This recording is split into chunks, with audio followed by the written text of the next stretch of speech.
What was it? Glare.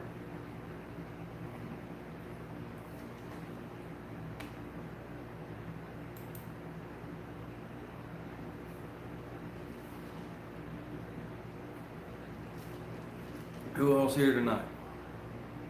Kind of a last minute thing. I didn't get a video out this week, so I thought I'd at least do a live and let y'all know I was still out here working away.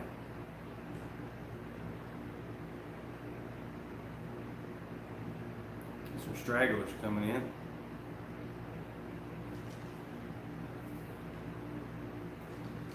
Is the chat working?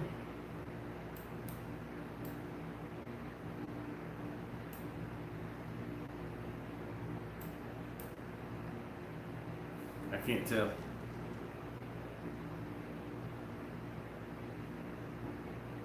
There you are, Jared, from Utah. How's the weather out there? Is it starting to turn cold yet?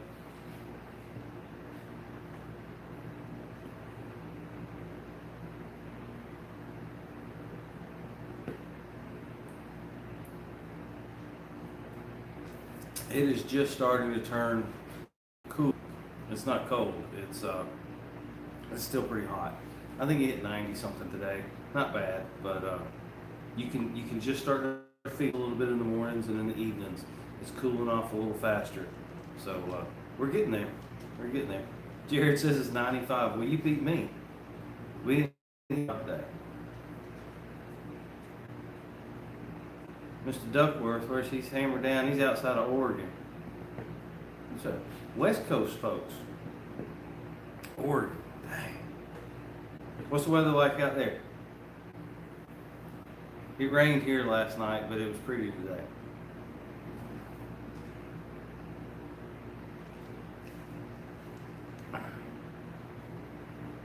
The humidity makes a big difference. Has a lot to do with rust too. Looks like Josh Smoker. He's got an 86. I think Josh sent me some pictures. Josh, did you send me some pictures yesterday about an 86 Super Red? I had a guy send me some pictures yesterday. I can't use my phone to look it up because I'm actually using it as the camera. But he had a big red. Oh, excuse me, a Super Red. Yeah, that was him. I remember. That was a beautiful bike. I'm going to put that in probably next week's video. We'll put some pictures of that. That's a beautiful machine, for sure.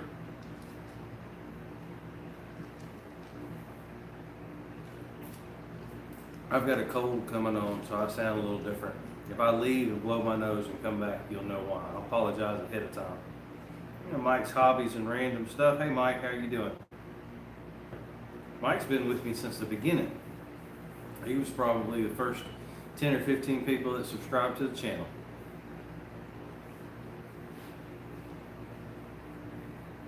Mike, you got a 200 ES, don't you? Is that what you're working on? You're riding these days?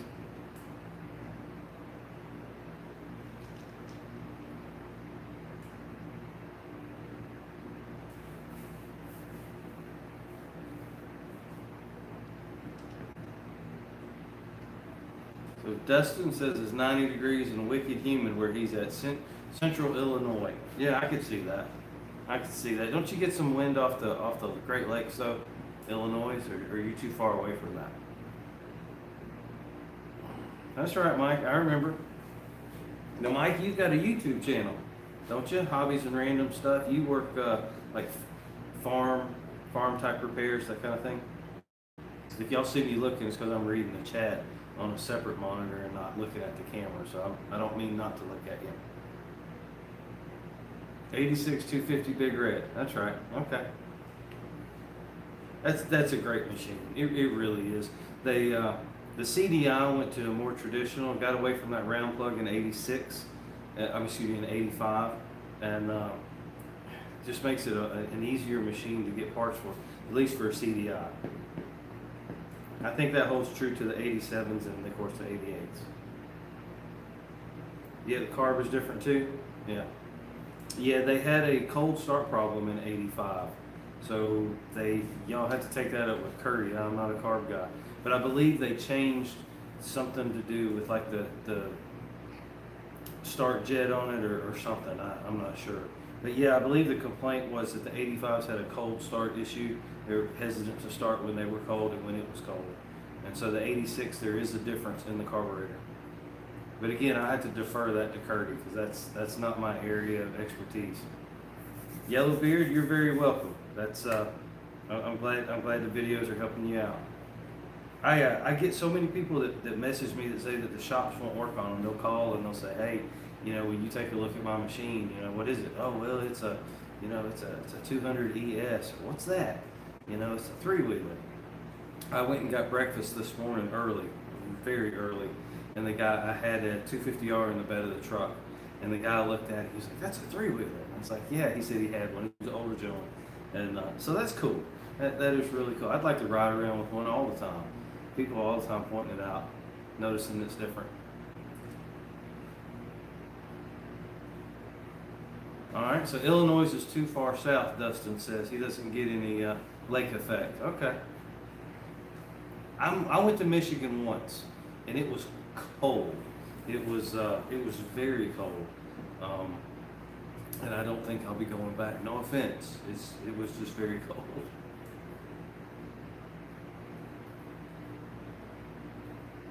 There you go. Mike knows about it. He knows there's a separate jet for starting. So there is a difference, guys. If y'all are running an 85 Big Red 250 ES, there's a difference in the carb. You can you can put an 86, 87, or 88 carb on there, but a lot of guys are putting the 300 EX carb on there, which is probably a far more superior carburetor than either of the 6, 7, or 8 carbs. So that's something you can look into. If you're having carb problems with your Big Red, the 300 EX Honda carb is a go-to carb replacement for that machine. Yellowbeard is in Corinth. Okay. He's hot there too. Yeah, I'm ready for summer to go by. I'm a fall and spring kind of guy. I hibernate in the summer, and then I try to make up for it in the spring and the fall, and then the winter time, you just kind of push through. It's getting here. We got probably October for us. It'll really start to turn cold, and November, I guess. I don't know. I've wore shorts up until the end of the year. January is probably the coldest month here. No chance of a white Christmas, let's say that. Did y'all see the thumbnail on this? I got the 350X back here. This is another 85. Cams are a problem. If y'all are working on a 350X cams, that's a problem. So I called out to, just spreading some information. I'm not talking bad, I'm just telling you the truth. I called out to webcams, and they are 10 weeks out. That's you sending your cam in for a 350X specifically. Michigan Quad Trails and Tails. Hey, buddy.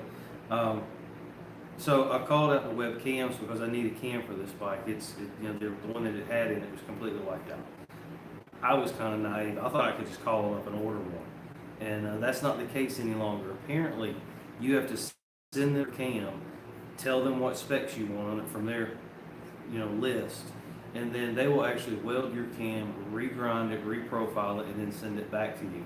10-week turnaround period, and the price has not changed. The price has actually gone up quite a bit. We're talking with rockers for about $400 for that process. So if you're doing one of these, start looking for a cam now if you need one. eBay, Facebook, threewheelerworld.com. Try to find one in usable condition and not necessarily have to go down that road unless that's just what you want. Now, if that's what you want, there's nothing wrong with that. But that's what you're going to. If you haven't looked into it, that's what's ahead of you. A 10-week turnaround time. Interesting process. I would love to have a performance cam, but it's just not that big a deal for me. Wisco Pit Fight. Thank you, sir. I'm glad you enjoy the content. I hope it helps you out. I appreciate the donation. Did you have a question?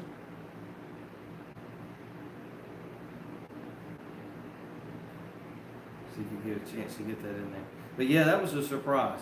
I really thought I could, click, click, click, and get all the parts coming, and it wouldn't be an issue. And I went to get a cam, and so I had to hit the brakes. But it's on the way. I found one from a fellow Honda hoarder. I'd made a post, and I tell y'all, when y'all need something or want something, make a post.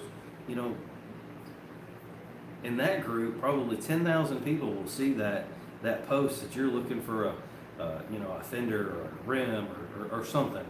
Make a post in one of these forums, groups, whichever one you're a part of, and kind of let the parts come to you. Now, you got to be careful. There's a lot of scammers out there. And while looking for a cam, I found 3. And I'll tell you, one of them, it was pretty tricky. He about got me. So I put a post out there. Yellowbeard wants to know, how many 3-wheelers have I owned? I have owned all of them, U.S.-based 3-wheelers. Thanks to Preston, I have to specify that.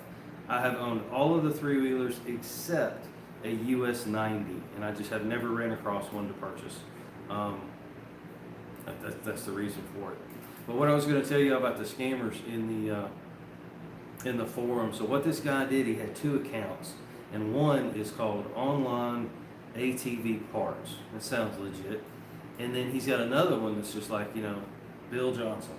And so I put a post out there. Thank you, Yellowbeard. I put a post out there asking for a 350X cam for this machine here. And so this individual, Bill Johnson, comes out and he says, hey, I get all my parts from this online ATV supply. And so it was like he was referencing or giving his own referral. And so it made it sound like it was very legit that, this one guy got his parts from this company and he posted a link. I went to that link, and what was interesting about it was about 10 o'clock at night. And so I messaged the link just so it would be there in the morning. And the guy instantly was like, yeah, I've got a cam.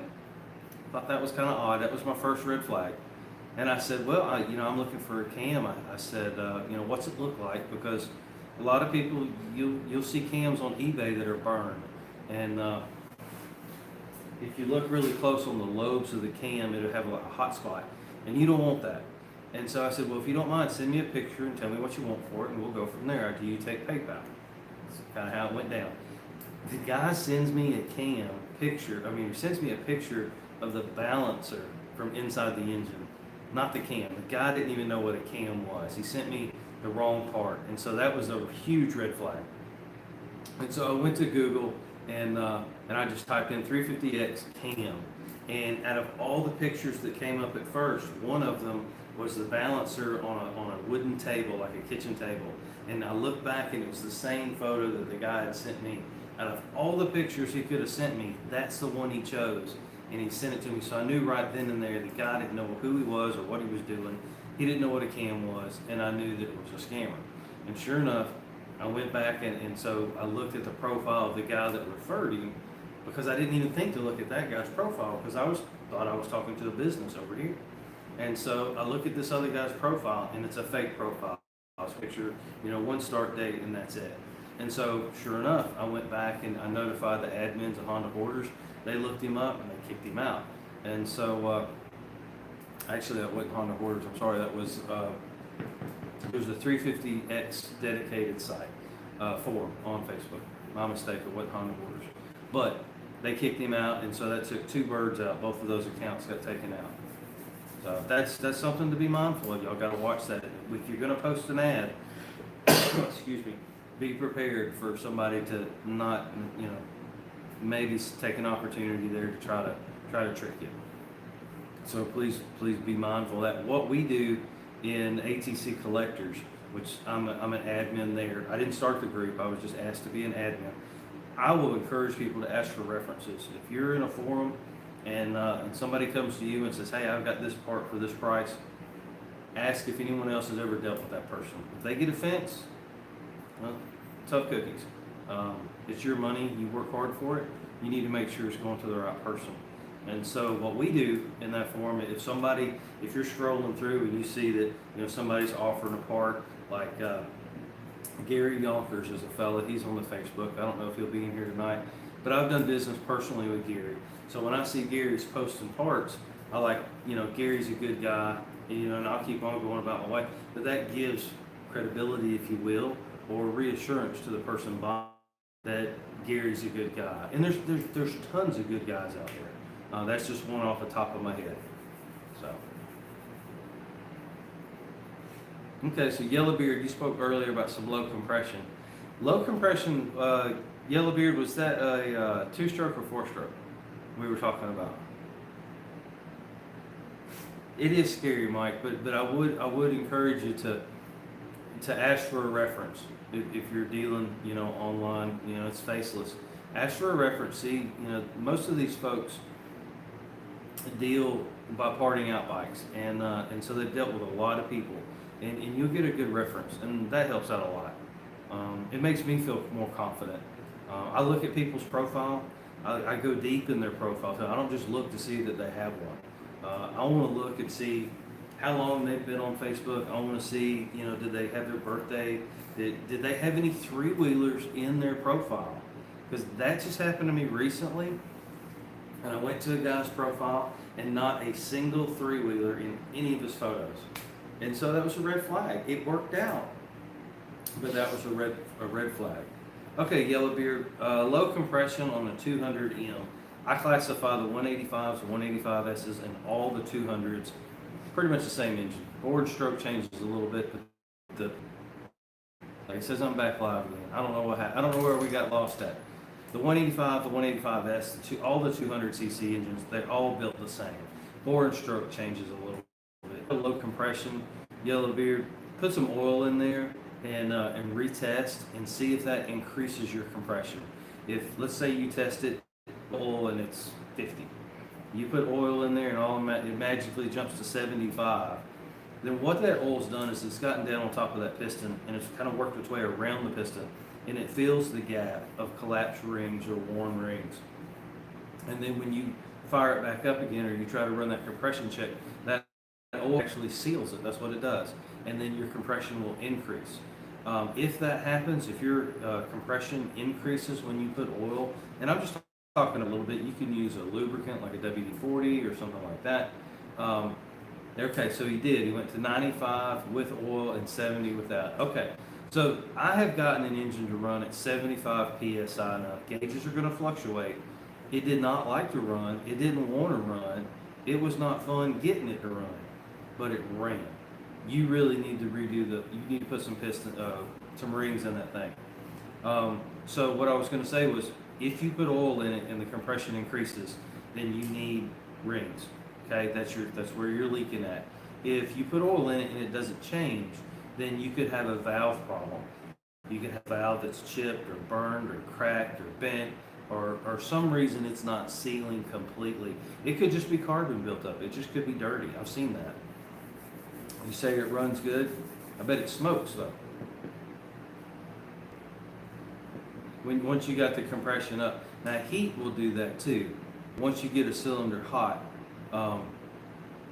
it will actually, I guess the temperature of the metal, things will start to compress and expand and so forth, and it will actually kind of clean up a little bit until it cools off again.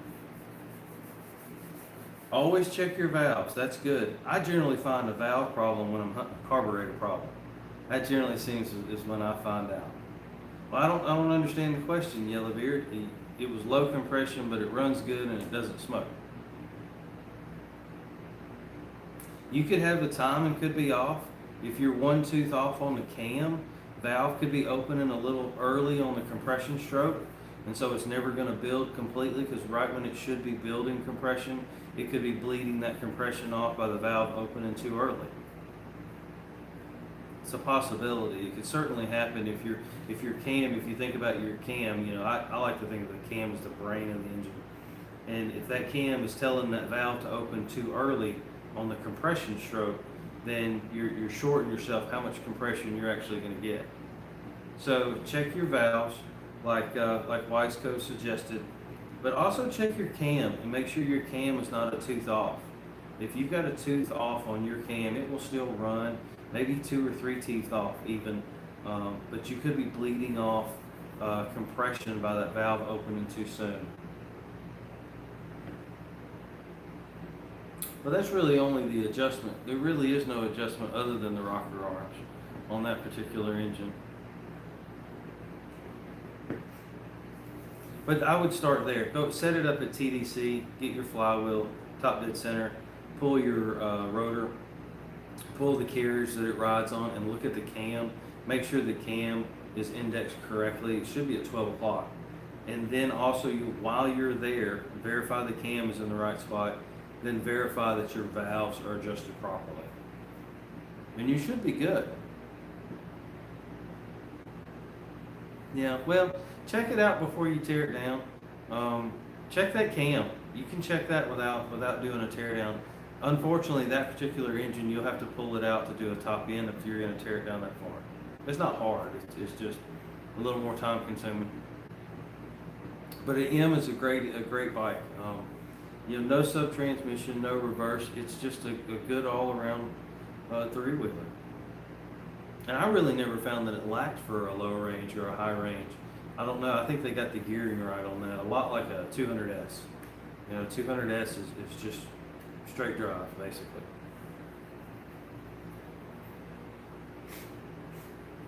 All right, Connor Murray's got a question. He says, what's your opinion about the new Honda Trail 125? I don't know. I have no idea. I don't even know what you're talking about. I could guess, but I'm sorry, Connor. I don't keep up. I don't keep up with the new stuff.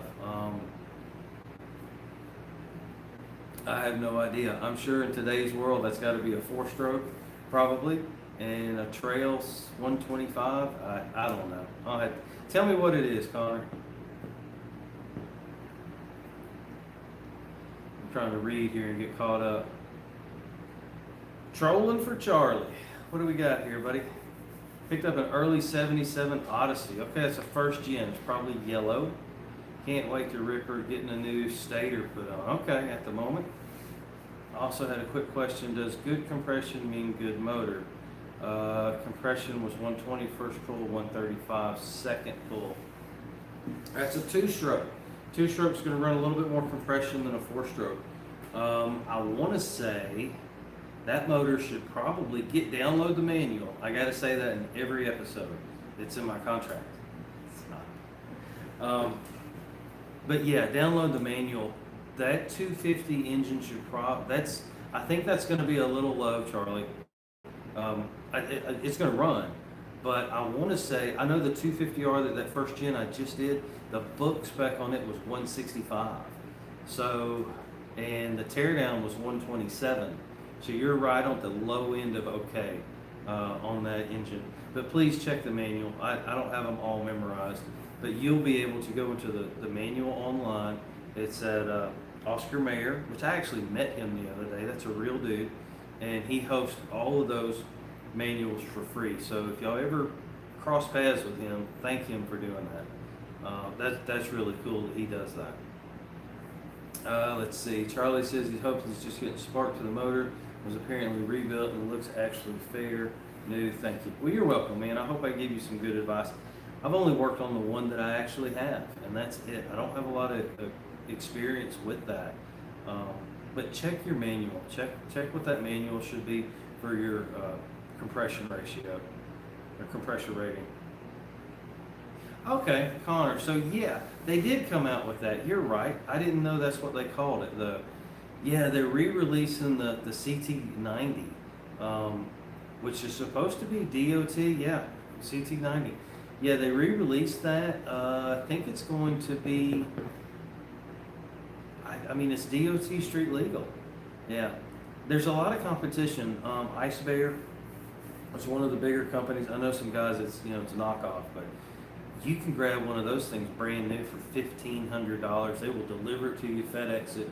All you got to do is put on the handlebars and the tires. DOT street legal too, which is crazy, but it is. Yeah, I think it would be cool. It's certainly going to hold its value better. 2-stall garage. We talked earlier today. Thank you for shouting out to me. Yeah, Connor. I mean, if you're looking to get it just to ride, are you getting it for do you think it's going to hold its value like the original CT70s? What's your question about it per se? It should move 125 cc's. Yeah. It should rip pretty good. You think about it, it's got the the horsepower of the 125M and half the weight. So that's pretty good. Top speed, what I've got is a clone. Top speed on that, I'd say, is probably 30, 35. It's not that fast, but it's that fast, and when you're on a little machine, it feels fast. And so I think that's it more than anything else. Toxic Xbox. Favorite Guns N' Roses song? Paradise City. I don't even have to think about that one. I like Paradise City. That's probably Welcome to the Jungle. It's got a great intro. But I think Paradise City is probably my favorite Guns N' Roses song. Appetite for Destruction was a great album. So you tested me. That's what you were doing. You were testing me. Do I just wear the shirts, or do I actually listen to the music? YouTube won't let me play the music, so I thought this would be kind of a way to kind of bring in that 80s, vibe of the music. I miss the 80s. I love the 80s music. But yeah, what's your favorite Toxic? What's your favorite Guns N' Roses song? I didn't care for Use Your Illusion 1 and 2. The first one was better than the second one. Okay, the Odyssey. You would know. Now, y'all need to check out the Odyssey. He just came in here. He's hiding in the background. The Odyssey's got a really good channel. It's got some Odyssey content, but he also stretches out. He does some 4-wheelers and 3-wheelers and dirt bikes. And he did some street bikes on there the other day. Yeah, you're out there. Forgot about Patience. Yep, a 1 in a Million. Patience is a good song too. Yeah, it's a little. I don't know. I mean, compared to Welcome to the Jungle, Patience is slow. It's good, but it's slow. But y'all check out the Odyssey. He's got a channel on YouTube. He does some how-tos, and he talks about just a lot of different things. But he's also into the Odysseys. I think he's got some 350s, F50s. Isn't that what you had, the Odyssey? Living the Dream. There you go. That's probably the best avatar name right there ever. Living the Dream. Well, hello back to you. I'm glad you like the videos. Keep doing what I'm doing. I'm going to try. I appreciate it. Yep. He's got 3 350s. That's what it is. Yeah, I need to see another one. I haven't seen an Odyssey video from you. Last one I saw, I think you did a part out. And then I think you did a 400 EX, I think. You had to correct me, there was a street bike too. I pay attention. Alright, see, Connor, I'm getting one to do. Trans-America Trail. Okay. Routed up North Alaska. Last one. Deposit on one of the local Honda dealership. Oh man, that's amazing. Then the Trans-America Trail. How long is that? I bet that's got to be a long one. I better wear a coat, Alaska. So MRC, what does that stand for? I knew that question, and there's 2 other questions that are going to come up eventually. If you look at the license plate over my left shoulder, that was a personalized plate I ran back when I was kind of young and dumb, and it got shortened to MRC instead of the longer word. And so when I was picking a name for the channel, I couldn't think of anything. I mean, I thought of like 1,000 things, but I couldn't pick one. And so I decided just to MRC it, and I really did, y'all aren't going to believe me, I really thought I would work on other things. And so I thought it would be MRC Builds, and then that would kind of encompass 4-wheelers, 3-wheelers, cars, trucks, tractors, just whatever that, I had in the shop. But I really kind of went down this rabbit hole of 3-wheelers, and I'm not coming out anytime soon.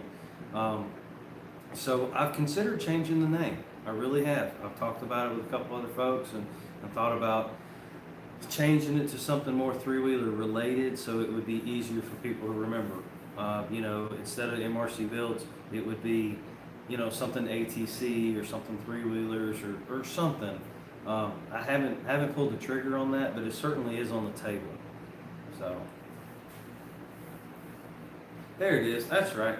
So the Odyssey is working on putting a CVR 1000 basically in a 350, FL 350 Odyssey. Okay. Well, y'all check out his channel. It's a good channel. Goes into a lot of depth on doing repairs and how-tos and stuff.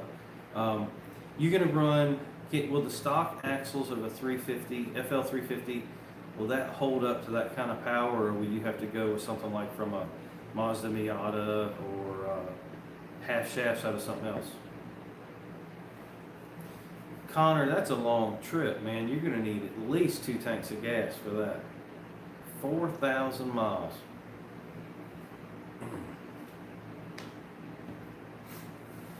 Yeah, Yellowbeard, they can be.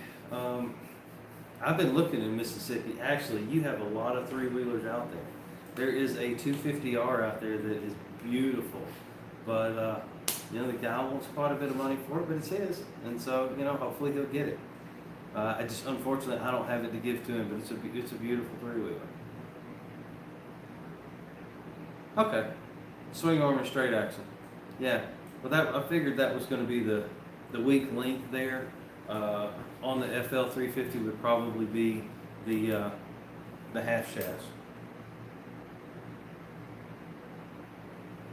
So I just lost all my text. So let's see what I can do. I'm running a laptop over here just out of frame, and for whatever reason it went to sleep on me. See if it'll pop back up without starting over. I think I can still get chat here.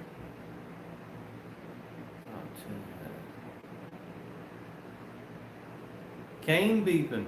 Now, people, I got to tell y'all, Kane Beepin has watched every one of my videos over the last 3 days, and he has commented on every one of them. There we go. All right, so I got my chat back up. All right, I can see it now. So yeah, the Odyssey's going to put straight axle on that. That'll work. That'll certainly work. It's going to be a ripper. Has that already got disc brakes on the front of it, or not? I think it does. I don't know. I've never seen one. You're welcome, Kane. Good to see you. Thanks for coming. The Odyssey, has that got disc brakes on the front? The FL 350? I'm gonna have one day. I just haven't found it. I was looking hard today. I was looking at a 84 250R. Okay, so drums, really? Okay, he's gonna change the front suspension out. That'll work. That'll work. Mr. Perry, thank you for coming, sir. You know, Odyssey, it's funny how things are regional. It really is. You know, Preston and I have gotten to become good friends, and you know, we talk a lot about the market and what's available. And sport machines in the north were so much more prevalent than the utility machines here where I'm at. I mean, you can throw a rock and hit a big red around here, but to find a 350X or a 250R, they're like hen's teeth. They really, really are hard to find. And I find that similar. You know, California, they've got a lot of sport bikes, a lot of dune riding, and 250Rs are just everywhere out there. 200Xs are even out there a lot. But you don't see as many utility bikes. And I think, you know, different parts of the world, different parts of the country, you find that Odysseys, I grew up in Tennessee, and I remember seeing 2 or 3 then, back in the 80s, they were, you know, they were new. But since I've been here, I've seen one, and that's why I bought it. I heard a guy say one time, if you see something that you've never seen before and you kind of want it, you better get it, because you probably won't never see another one. And so I kind of follow that a little bit. When I see something like an Odyssey, you know, I jump on it because it's just not something, or a mini bike or whatever. It's those opportunities don't come up often. Pennsylvania. Okay. Did you get the dispute with your neighbor figured out? See, I saw that video too. You think I'm not watching? I watched it. Apparently, he was the Odyssey was out riding around on his property, and he has a new neighbor, and chaos ensues. I'll let y'all watch the video.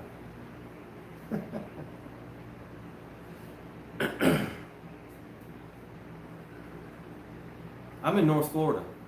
is where I'm at. I'm in the Panhandle of Florida. You're asking, people wonder where I'm at. I don't necessarily give out my town per se, but I'm in North Florida. I'm in the Panhandle. It's I'm kind of in an interesting spot. I'm literally 5 minutes from Georgia, 30 minutes from Alabama, hour and a half from Mississippi, and maybe about 3 hours from Mississippi. So it's interesting that there's different things. I'm finding utility bikes in Florida and Georgia, and I'm finding sport bikes in Alabama and Mississippi. Mississippi must have had a huge dealership. And that's another thing. I think if you go back, the areas where you'll find large tractors are the same way. You go to a town that's got a Kubota dealership, everybody in that area's got a Kubota dealer. You won't see any John Deeres. But if you see a John Deere dealership in a town, everybody have a John Deere. Well, the same things for Hondas. You find a town that's got a Yamaha dealership or a Suzuki, and they kind of own that area. If you're looking for a Honda or something, go back and see who had a really big dealership in the 80s, and that would be a great area to focus on, to look for old Hondas. I promise you that's a good way to do it. Clifton Veazey, I've seen that name, sir. I believe you helped out in another chat. Thank you for that. I didn't know, so I didn't. There's a list of people that give, and Clifton, your name was there, and thank you, sir. I did not get an opportunity to give you a thank you for that. I appreciate it. What's a good 22 by 11 by 8 tire? I got to get this question here. I owe the man. What is a good 22 by 11 by 8 tire for a 200S? I plan on doing some mudding and dirt road riding. Always hated the knobby tire for mud. Yeah, they cake up. 200S doesn't really have enough power to really clean it out. Let's see, what is that tire? The Mud Light is a good tire. It's a little aggressive for hard pack, but it's great in the mud. It's not real heavy. On that machine, look at how heavy their tires are. Some tires, you'd be surprised, especially like a Carlisle or a Woolly Booger. I'm not recommending that. But the Woolly Booger alone is like 30 pounds. It's ridiculous. But a Mud Light or the Bear, this one right here, Bear, Kenda Bear Claw is another. Both of those rear tires, you can get those. And another thing, if you don't buy a lot of tires, when you look at your tire, look sometimes out to the side. It'll say what position it'll be on. It'll be the same physical size, 22 by 11 by 8. But if it's got an R next to it, that means for rear. If it's got an F next to it, that means for front. And what that is a tire that's marketed to four-wheeler people. And a rear tire will actually be wider than a front tire, even if it's advertised the exact same size.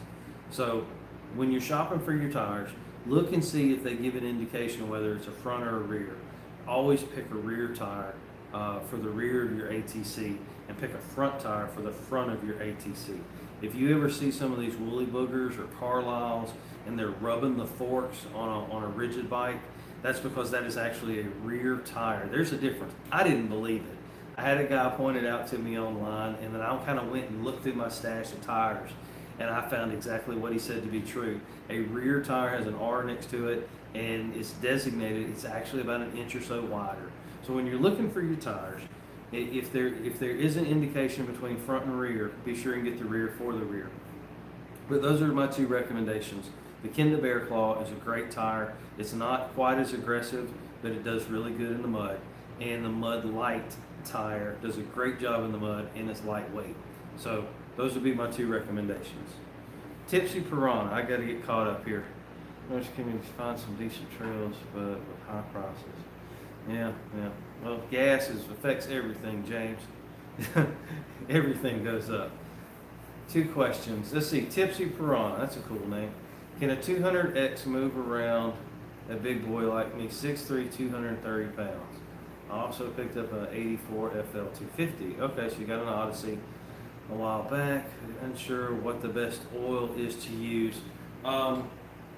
All carburetor questions get sent straight to Curtie, and Curtie tells me that Motul oil 710 is what he recommends. That's what I run because of his recommendation.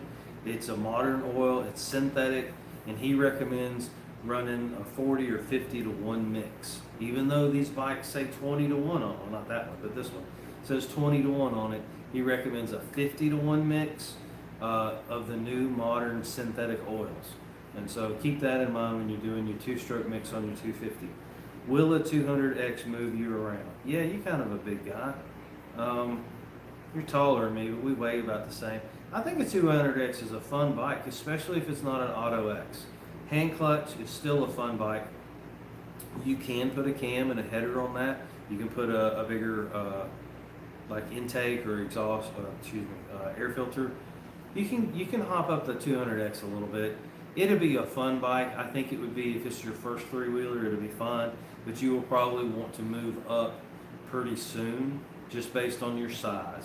It's going to feel small and compared to a 350X. The 350X is physically a big bike. It's a bigger machine. And being 6'3", you're probably going to feel more comfortable on that. So that would be my recommendation for you. It'll be fun, but I think you'll be ready to move up pretty soon. Hello from Palm Springs, California. Well, hello. That's a ride out there now. Lake Hill's largest dealership around. Well, there you go. That's a great place to start looking. You're going to find all kinds of stuff there. Property stake is a corner. Okay, so the Odyssey. I'm getting caught up, y'all, so forgive me. Y'all are moving a little faster than I am. The Odyssey is still trying to find his property marker. I get that. I get that. Good fences make good neighbors, sir. Good fences make good neighbors. Okay, so James Perry, he said his dad rides a 200X. Yeah, it'll do it. It'll do it. But 6'3" is pretty tall now. I mean, his knees are going to be at the handlebars. So that's part of it. It's not just the weight.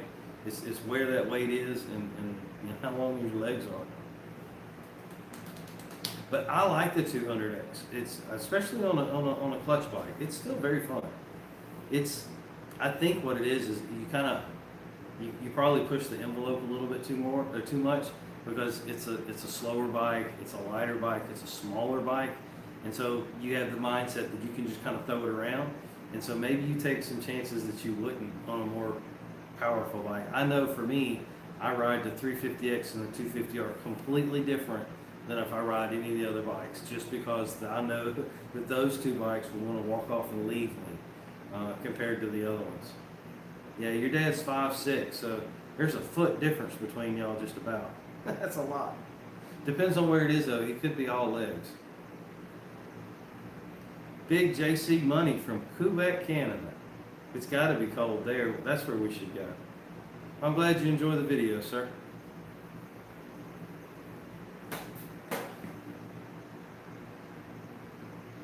Top speed on a 200X. I read that somewhere. Yeah, I think it was 55, 50, somewhere in there. I think that's going to come down to the road and how heavy the rider is. I mean, you got some guys out there that weigh a $120. You know, I mean, that's half as much as some of us weigh. That certainly plays a factor in it. Maybe 60, 155 pounds. Yeah, that's about right. I think the book on a 200X was, I want to say 52 or 53. It's one of those things I read, but I didn't necessarily put it to memory. I want to say it was in the low 50s, and then I think Preston just did a top speed with his 350X. I think it ran 65, 67, something like that. So, and I'd say the R is probably right in there. I think you could probably gear the R to go a little faster, top speed. I guess you could do either one of them that way. Quebec, Canada. Man, that's a long way. It's funny how far out the internet will reach.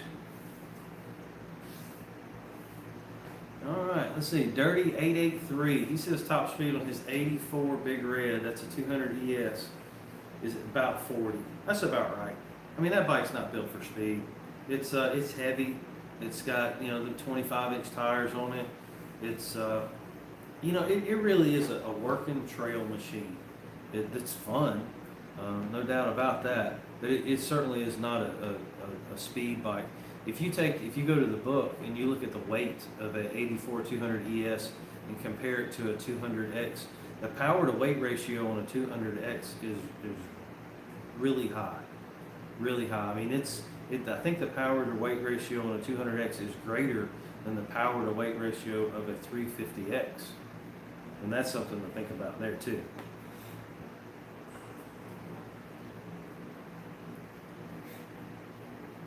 Yep, clutches, go through those.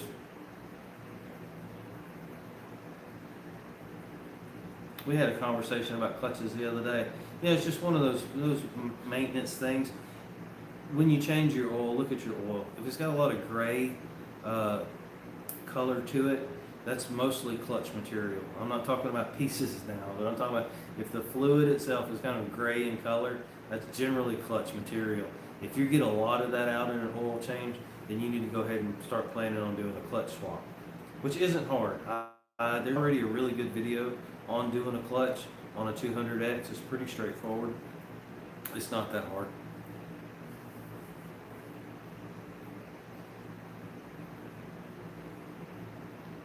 I don't know if it'd go that fast or not, Mr. Perry, but you know, hey, things happen. Things happen. I mean, so you're running 22s on that. That's a good size time. I like a 22. I really want to put 22s on the 350X. My camera keeps going in and out. I don't know why. I think it goes to sleep.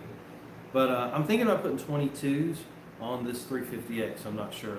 I have a pair of 24s, and they're brand new, and I got to put them on something. So I'll probably. It's got Maxxis on it now. These are 24s here. Maxxis. I've never run them before. They're really hard.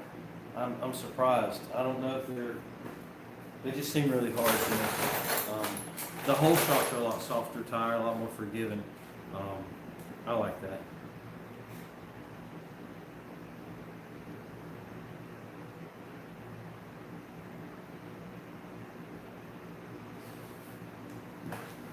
Well, big JC money, I tell you, it's like I tell everybody, you just got to talk three-wheelers.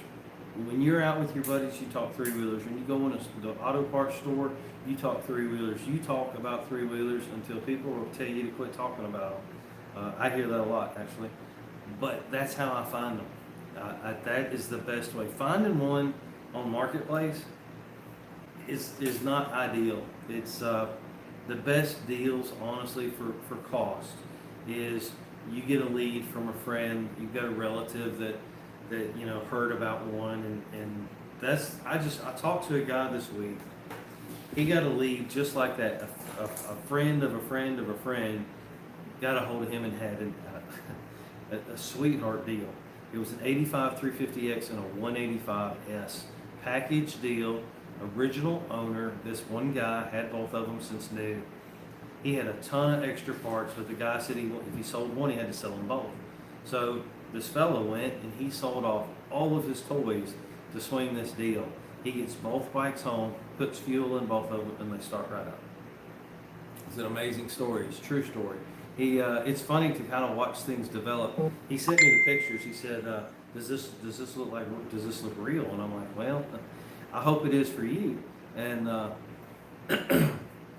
he kind of took me along with the deal. He showed me pictures of the bike. He told me the backstory. He told me about the guy. He told me he couldn't sleep the night before. He had sold off a bunch of stuff. He went. He messaged me. He sent me pictures. I've got they're mine. They're here. And he just lays out all the parts and he takes all the pictures and everything.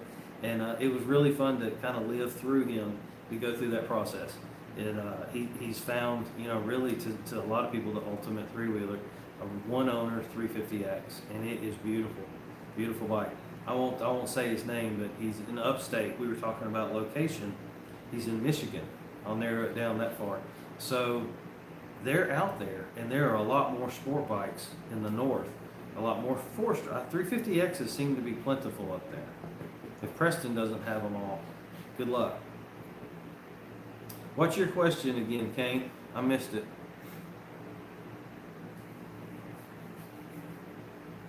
So Jake in the jungle, he went to buy a tractor and ended up with a three-wheeler. Y'all have heard me refer to my Uncle Larry. He's a tractor guy. And I keep teasing him a little bit. The three-wheelers are just, you know, small tractors. Because the utility bikes are really that way. They pull implements, they check fences, they run out to the pasture, they check on the animals. The three-wheeler originally came to this country as a utility vehicle. They used them in my reading. I wasn't there. They used them in the oil fields. They used them in farms and things of that nature. And really, it was to take the worker or the farmer and allow him to run out to the field quickly, do a task or a chore, and then come back. That's where the three-wheeler really started. And then you know how things go. When the second three-wheeler got over here, there was a race.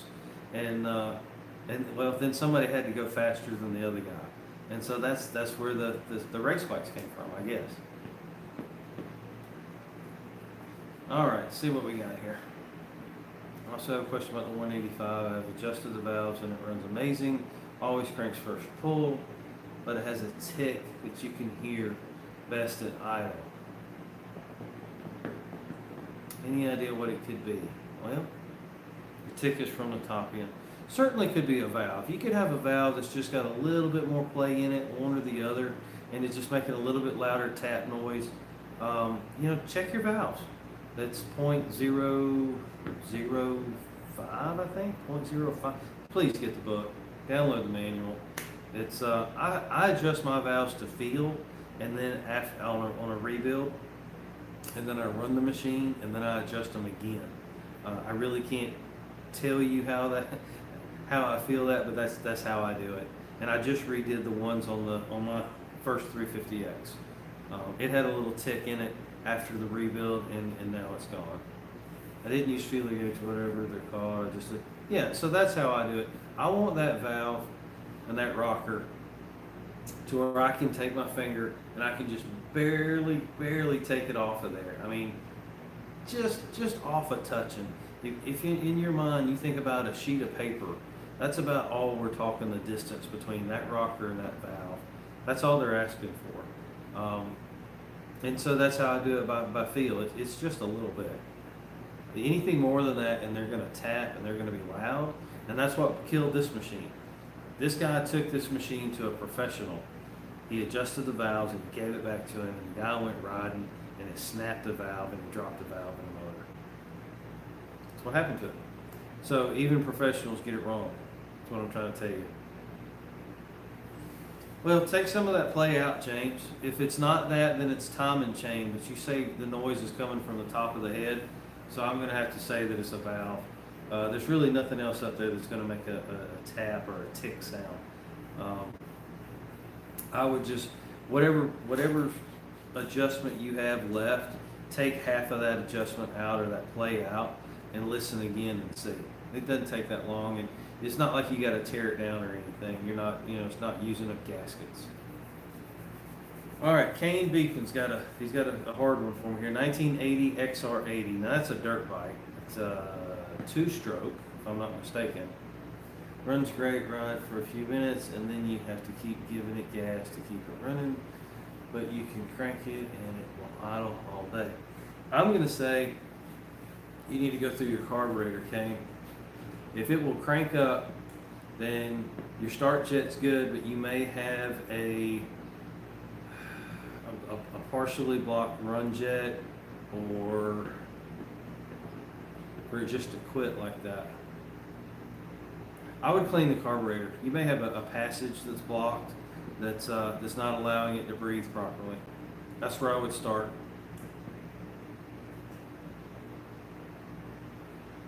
Yeah, do that, James. Pull the 2 valve covers, roll the engine the top dead center, and just see how much plays there. And if it's a little bit, then split that little bit in half. Kane said, "See, you're setting me up now. You're asking me dirt bike questions, and there's never been a dirt bike on my channel." I'm still gonna say it's carburetor. It sounds like it's carburetor regardless of how many strokes it is. What else we got here? Tyler Brown. I'm in the shop now working on this 185S. I just picked it up. Just got finished doing the rear carrier bearing. New air filter, now taking the front end apart. Fork bearings over the rear part. Okay, well Tyler's going all the way through his 185.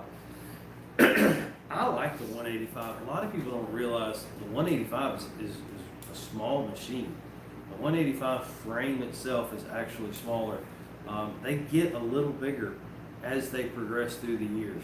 Like the 200S is a little bit bigger, excuse me, than a 185S, and so on. But I like the 185S. I've had 2 or 3 of them.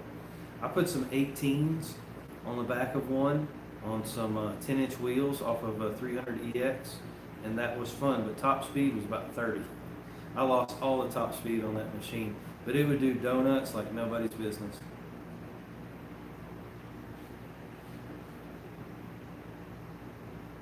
Yeah, Kane, sorry I couldn't be more direct on that. I just don't have any experience with that machine, but it sounds like to me that it's starving for fuel, or the mix is not right as you get into the throttle. That's just my opinion on it. That's where I would start. Yeah, you got 20s on the rear now. Yeah, 20s. Let's see. I'm trying to remember. Yeah, 20s. That machine came with 22s, didn't it? The 185S. I think it came with 22s. 20s is a good. It's like dropping the gear a little bit on it, without dropping it too much. But yeah, I like 20s.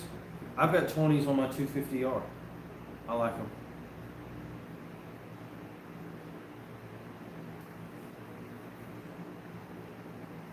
'20s, 22s, yeah. Yeah, 22s for stock. I think that's right.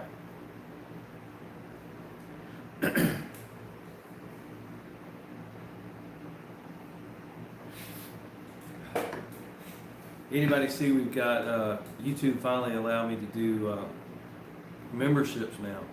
So I'm going to try to start that. What I'm going to try to do is do a kind of this format for members only kind of thing, and then keep the videos like they normally are. I've got a big project coming up. Some of y'all may or may not know. So what I'm doing is I'm taking the back third of my shop and I'm going to gut it, and so I'm going to have that spray foam. I've gotten spoiled being in the garage with a little bit of air conditioning. So this winter, that's the project. We're going to take everything out of the back, so there'll probably be some boring videos on that, but hopefully y'all find it interesting. It's going to be hard to do will it runs and things and a build project at the same time and have a job. So we'll see. There'll have to be some give and take. But now I'm going to take the back third of the shop, gut it, have it spray foam, and then line it with OSB. That's my plan. And then put a mini split AC system out there. And then that would just kind of knock the heat off and the chill off in the winter. And so that'll be 20 feet wide by 31 feet long is that dimension of that, with a 10-foot ceiling. So I think that will be where I film from now on and do my work. It will allow me to still be able to bring in cars and tractors and things that are bigger without isolating a part of the building to where I can't use it for anything but three-wheelers. So that's the plan. So y'all see that coming pretty soon. I've already talked to the gentleman about spray foaming it. I got to figure out where I'm going to put all of that stuff. So I'm selling off a bunch of stuff to kind of fund this project, but also because I don't have space for it. So I'm selling off a few machines and quite a few parts. But so if you are on Facebook and you're wondering why I'm selling so many parts, is I'm cleaning up so I can basically have less to move or only move it once. But I'm excited about it. I've been putting off that for a long time. Spray foam is expensive, but I really think it's the only option. Rolled insulation and the other types of insulation are just not real practical in those buildings because they're built on a 5-foot center when all your construction material is on a 4-foot center. And it doesn't sound like that big a deal, but now you've got to put in extra studs or posts every so often in order to get all your material to fit. So I think the spray foam is going to allow me to keep working on that size building at a little bit easier. So look for that coming up. That'll be big. Let's see. Dirt 883 wants to know, have I had any luck with aftermarket fenders, big reds, 82 to 84? I have no experience with those. I was fortunate enough. I have bought machines just for the fenders. One of my early videos, I bought in a beautiful 84 Big Red. I did a Willet run on it and the motor just grenaded. But the fenders were gorgeous on that machine, and now those fenders are on another machine. I have not, but I run mirrors on a lot of other things, and I don't have problems with them, but not that particular machine, Dirt 883. I don't have any experience with them. I know Mayer is the only one really to go for. There's another company out there, I won't bash anybody, but it's not Mayer. And the fit and finish quality of that particular product, I've heard bad reviews about from people I trust. And so, based on that, I would not recommend anybody but Mayer. Let's see. 6 volt, probably CT70, blinks. I'd replace the bulb. When it comes to mechanics, simple and easy, that's kind of the same thing. Simple and cheap is the first. When you got a problem that you just don't have any clue what it is, do the simple, most obvious, inexpensive thing first, and then work your way up. Don't assume the worst, and don't spend a bunch of money until you've figured out that that's what you have to do. So in that situation, I would change that bulb and start there and work your way back to the blinker itself. It's got to have some type of relay or blinker in it to cause it to blink. But start at the bulb. That's probably 9 out of 10 times that's where you'll find the problem.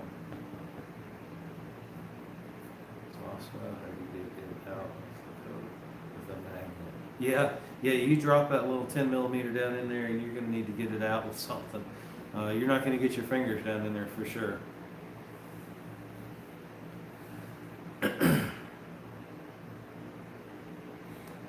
I post Tyler Brown. I post the things that I'm selling on Honda Hoarders. There's 50,000, I'm rounding up, it's 49.6 thousand people on Honda Hoarders. I posted there and I posted ATC Collectors just because those guys were nice enough to let me be an admin there. So I always try to support that group as well. But that's where I post my merchandise or my stuff. Ronnie Crumbs. Hope I said that right. I would like to rebuild the front end. Do not want to change it. Okay, I have tackled this several times, Ronnie. It's kind of, so here in the South, those front ends are garbage. The boots split, they get rain down in there, water from the mud puddle, they rust out, the strut rusts out, the spring collapses, the chrome comes off. For you to refurbish that front end on your 200E, I would suggest that you go buy another 200E front end that's in perfect working order, because you're going to have your fork lower tubes re-chromed. You're going to have to buy new seals. You're going to have to make sure your springs are in good shape. Your gas struts that are in there are going to have to continue to be working. I have found those literally come out in just pieces like shrapnel. In the nylon sleeves that keep the two fork pieces to where they don't bind, where they keep everything straight, I'm told you can't buy it. They don't make it no more, and you can't find NOS bushings is what that is. It's plastic neoprene bushings that the upper triple tree slides into the lower portion. Now, if you want that front end and you're dead set on it, then go buy that front end that's in perfect working order on another machine or by itself and put it on your machine. Because I don't think you can rebuild that cost effectively, or even if you could find the parts. So that's my opinion to you. I've got a video on putting a 200M front end on. That's what I would recommend, but I understand you want it original, and I'm all for that if that's what you want. But I would suggest you go and get a front end in working order off an 82 or an 83 or an 84 for that matter, and put it on your machine. So there's my recommendation. Dirk said he watched that one. I like that video. This is I never would have dreamed YouTube was so complicated. It's not like working in the shop. So take that video about putting the 200M front end on. I probably got 2-3 hours in filming it and doing the work. Then I've got another 2 or 3 hours probably in editing it. I know it doesn't look like it, but I do. And then you got music, and you've got an intro and an outro, and then you've got to upload it, and it's crazy how long it takes. And that's one of the reasons why the live event is so much easier, because there's no filming, really. There's no editing. It's just me and y'all, and that's it. And so I'm done. When I turn this off, I'm done with this one. As opposed to when I'm doing a rebuild or something, I've got hours sitting in front of the computer doing editing, trying to make it make sense. And then like the 250R video we just did, I filmed that over like 2 weeks. So I've got footage in this folder from this project a week ago, and then a couple other folders from other projects. And so nothing is filmed like you think it is. You know, when you watch something, you think it's filmed beginning to end, but it's not like that. I'll start a project and then have to order parts for it. Like I've already filmed part of this bike behind me, but by the time y'all see it, I'll be in a different shirt. It'll be a different day. It'll be a different week. So it's crazy. It really, really is. I had no idea when I went down this path what all it was entailed. You know, I've enjoyed it. I'm not complaining. It's fun, and I'm glad the videos are helping y'all out. And I'm gonna keep doing it. But it's challenging. It's challenging. Yeah, the Odyssey, he knows about the titles, keywords, end screens. Yeah, it's a job. It's a lot harder than, now here's the thing, different channels have different requirements. You know, if you've got a channel like you're doing a review of something, you know, maybe, you know, you're not waiting for parts. You have a product, you review it, you talk about it, you give your opinion, and you're done with it. But if you've got how-tos, let's say you get a video ready, but you're missing a part. Or let's say you do a how-to and you get something together and it doesn't run because you overlooked something. You got a deadline coming, you know, self-imposed, but you got a deadline coming, and all of a sudden you're scratching your brain going, why isn't this running? You know? So all of those things, you know, kind of play into how videos are put together and how long it takes to do them. And there's just a lot of variables, a lot of moving parts. So this week alone, you know, this morning I got up at 6:30 and I delivered the 250R that was last week's video, which turned out great. It's a great little bike. But that kind of put me in kind of behind the 8 ball on having a video tonight. So that's why I did the live event. It's easier for me to do, honestly. And it still helps y'all out more personal than just, you know, me working on whatever I want to work on. We talk about y'all's machines. Big JCM Money, JC Money, same name, MrcBuilds. I'm the same guy, same name on Instagram, Facebook, and YouTube. That's something that I talked earlier about doing a name change. If I change the name of the channel, I've got to change the name on everything, and so that's another reason why it's a little more difficult. You know, if you do it once, and hopefully never have to do it again. So I'm trying to make this work with this name, and if it does, then great, and we'll move on. But I think it'll always be in the back of my mind. I probably should have picked something that was more direct into what I was going to do. Unfortunately, at the time when I started the channel, I didn't know what I was going to do.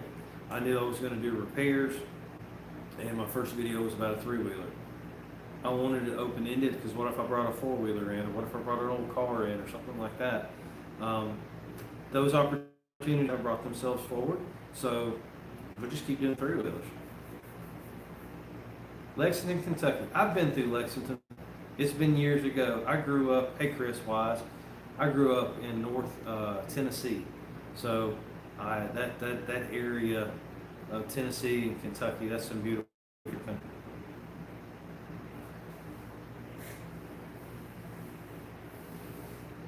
Yeah, I try to make a video. The Odyssey's talking about how much footage hits the floor when you're editing. I get a little long-winded, and I try not to, but I think a how-to is different than an entertainment video.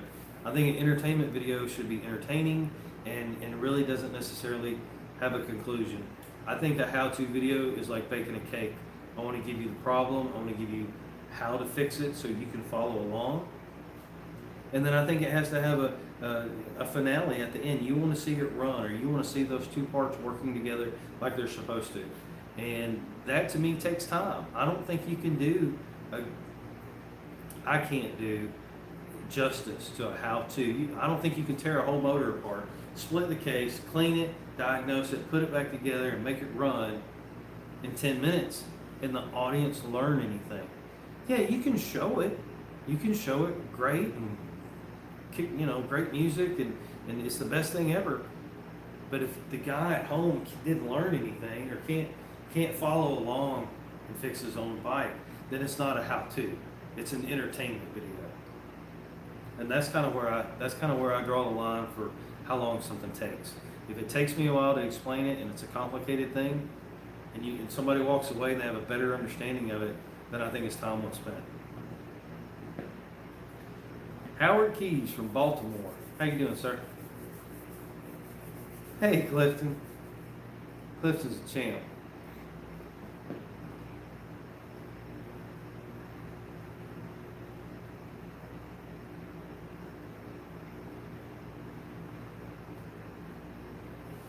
That's all right, the Odyssey. We won't tell everybody. I'm going to tell y'all. I'll tell y'all a secret. So it's not a secret. It's going to happen one day. When I was a kid in Tennessee, there was a guy that lived, I don't know, 2 blocks, to give you an idea of the distance. Not that far. About 2, maybe 3 city blocks from me, and he had a 1987 Suzuki LT250. Now he upgraded before I moved to LT500, but when he got that LT250, everybody for a mile radius knew he'd gotten an LT250. He was lucky enough that he had a tract of land right behind his house, and he had built a track out there. And he would get out on that thing, and he would, as the little mean rap, rap, rap, rap, rap, rap. I loved it. I mean, it was great. I never got to ride that bike. He was probably a couple years older than me. We were not friends. I mean, he was like probably 6 years older than me. And so I was a little kid then. But that was an amazing machine. So one day, there will be a yellow and blue LT250 in here. I don't know for how long. I don't know what I'm going to do with it. But that's a bucket list for me. Like the 250R was and is and will continue to be. The LT250 will be one day.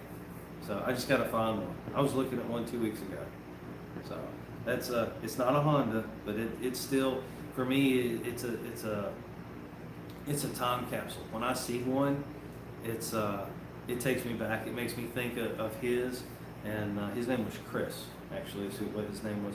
And what was his last name? It'll come to me in a minute. Anyways, I'll have one day. You just got to find it. That's it. And the price you got to be right too.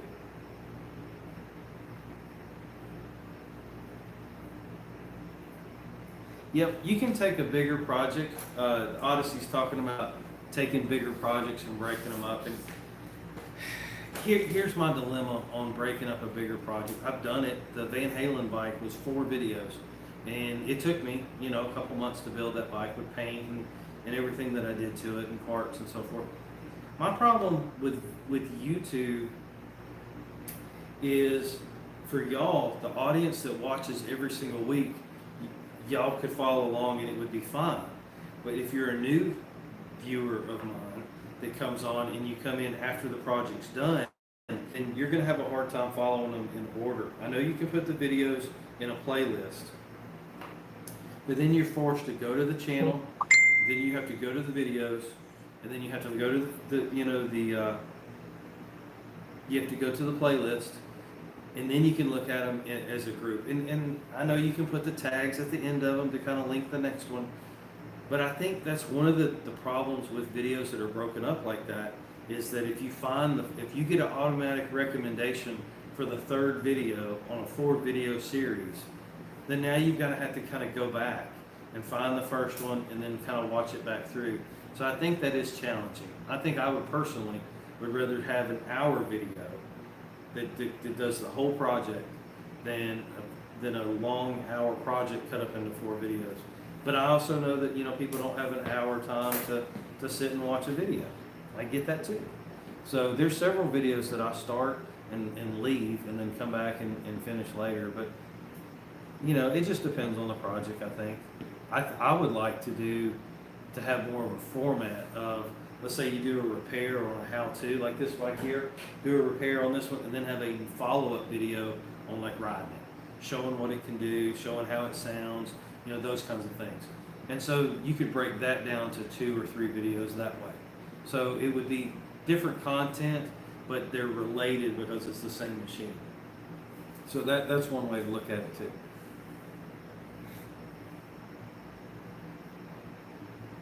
Eugene's Backyard Repair. Now you're new. I don't think I've seen your name before. He said he's in New York. Well, welcome.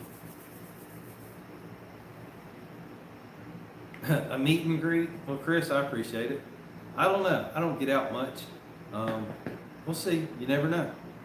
You never know. Trike Fest next year is as a bucket list. I'm making it a hard priority is to be there next year. So maybe that'll be the first one or something.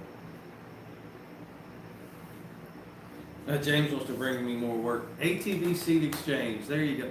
I want you to know that Harvey Spooner has joined, and thank you for putting in a good word for me. I like Harvey's videos. I think he's a trip. I felt bad for him when his shed didn't work out. He had bought a cover and the guy stiffed him on it or something like that. It's a couple of years ago, but I've been watching Harvey for a long time.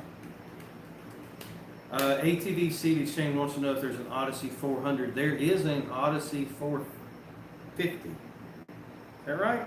It's a 400. I'm sorry. It's an FL 400. I know the Odyssey, he's typing. He's correcting me. Yes, sir, ATV Seed Exchange. There's the Pilot, the FL 400. There it is. Yep. Now that's a fully suspended. I think that one's disc brakes all the way around, if I'm not mistaken. That was the Pentacle.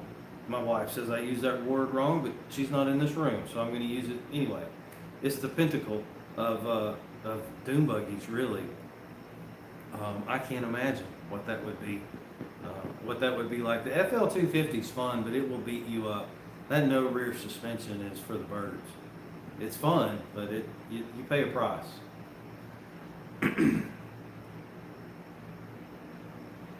Yeah, there's a lot of ways to make the videos quicker. Fast forwarding, time lapse. I just started using some new software. I'm using, a lot of people ask me that too. I use a product called DaVinci Resolve 17, and it's free. You download it. It is massive. And so the program I started with last year was a program called SHOT3. And it was very simple. It was very limited on what you could do with it. And the learning curve between those two programs took me quite a bit. And but I'm getting faster with it every week, and it makes it a lot simpler. That program, SHOT3, would crash. Anytime you put text on the screen, it would crash, and so you're constantly saving it, put text on the screen, cross your fingers. If it didn't crash, you'd save it again and then move on.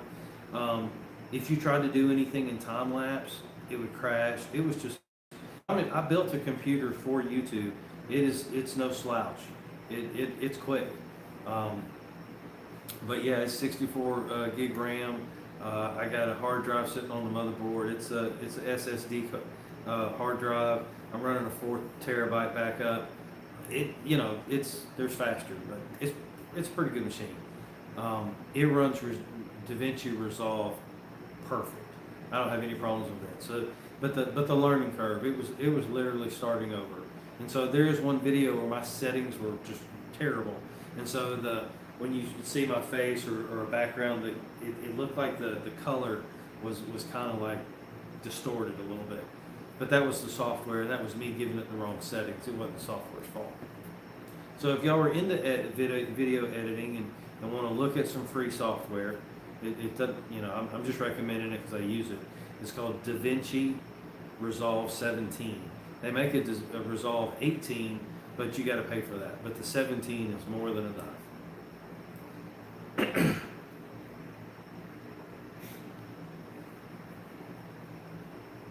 Yeah, Harvey's in, so thanks again. I appreciate that. Okay, so the Odyssey uses Adobe Cloud Suite. That's probably the #1 in the business. It's not free though. I mean, you pay for it.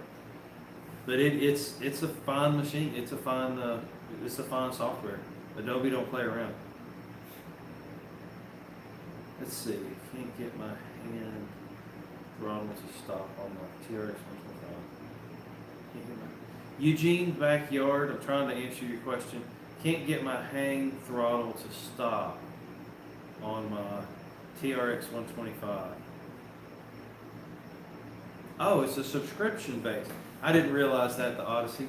I thought it was a pay here once and be done with it.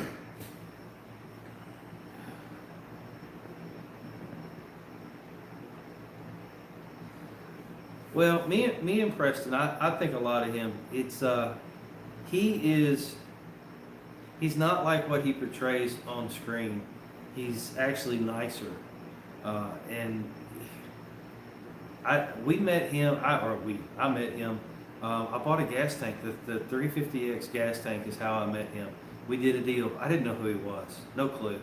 No, I didn't know who Preston was. It was just some guy I PayPal'd some money to, and he sent me a tank. That's all I knew about him. And I was looking at threewheelerworld.com, and somebody had posted a link to an article in Dirt Wheels magazine, I think it was. And it was an aerial picture of his collection at that time. And in my mind, and I shouldn't do this, but I kind of judged the picture. And I was like, well, that's probably some old fart that has bought these machines when they were new and had a collection, and he wasn't doing anything. He didn't ride them or anything like that. And then it was funny, as I got more involved with the three-wheeler community, I actually met him, and we started talking, and he's the nicest dude. If you ever run across him, he's knowledgeable. Oh my goodness. It's kind of hard to have a conversation with him sometimes because, he knows three-wheelers like the back of his hand. You can ask him a question like that you would think would be minute, but he'll know the answer to it. He knows production numbers and models and parts, how they interchange with different models. It really is. He's putting together a catalog of videos that will last, I guess, a lifetime. That really no one's ever taken the time to do. He's taken the time to catalog all this information that really would have just been lost to time. So for that, I'm grateful that he's taken the time to do that.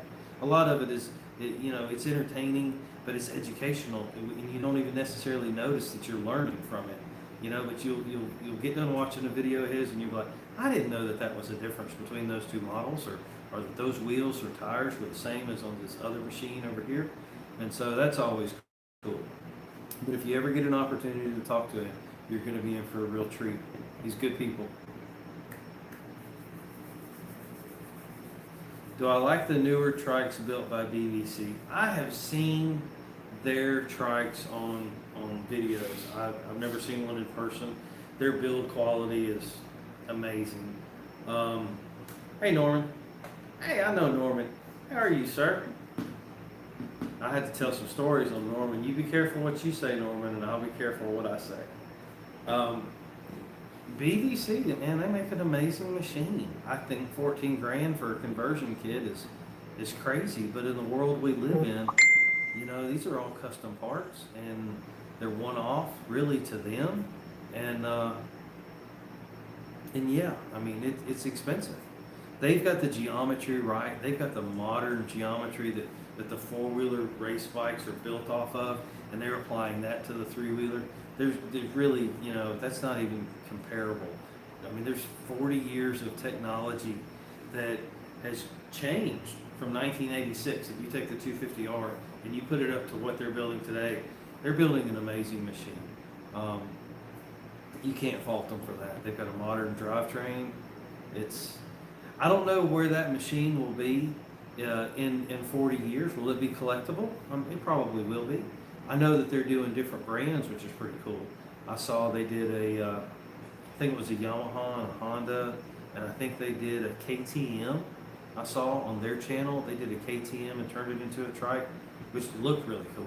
I'm told that to be careful of those two-stroke KTMs though. So y'all heard it here first, right? Let's see.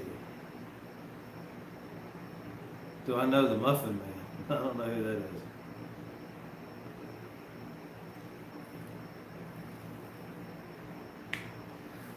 James, I don't think so.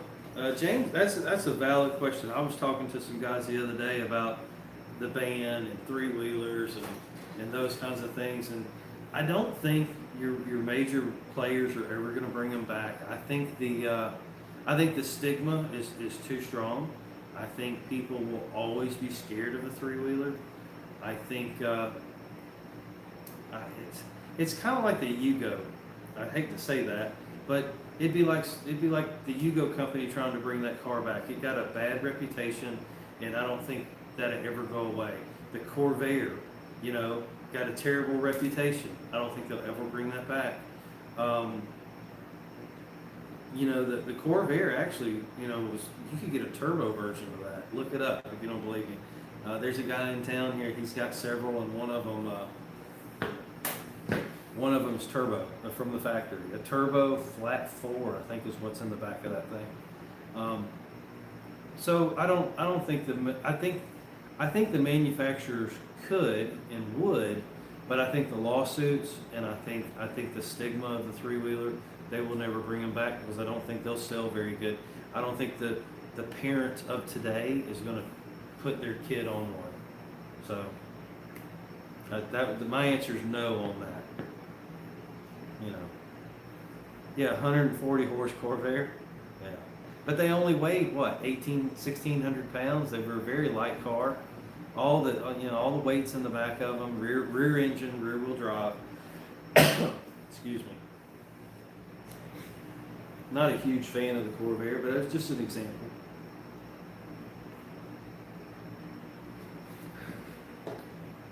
I built a three-wheeler. I have a 125M that I gave to my daughter. She's ridden it twice.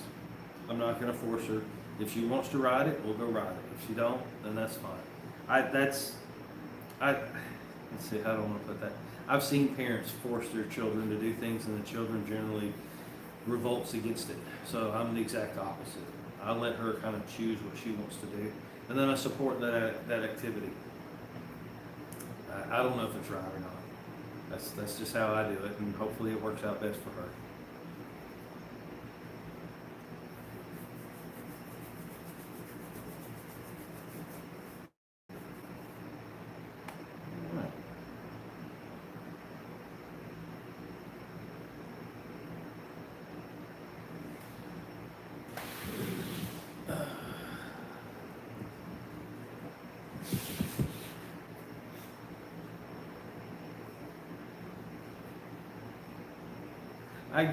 I know you wouldn't force your kid to ride it, but I just, I got to be careful what I say. I got to be very clear, and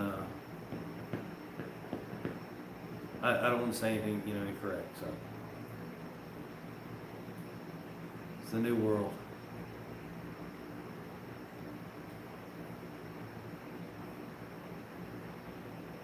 All right. Well, we covered a lot of ground. Next video coming up, probably cam should be in this week. For the 350X, that's really all I'm lacking, cam and rockers. And then it should be back up and going. The bottom end looks really, really good on it. Cylinder looks great, amazing. I am going to pull it out and re-hone it. I'm probably not going to go into a lot of detail on honing because we just did that. I don't want to bore y'all. But if you have any questions about it, we can pick this up next month or put it in the comments, or we can talk about it now if you want. There was some debate last week about the term honing, and that the term honing from a machinist standpoint is actually removing metal, enlarging the diameter of the cylinder, and that's probably 100% accurate. I'm not a machinist.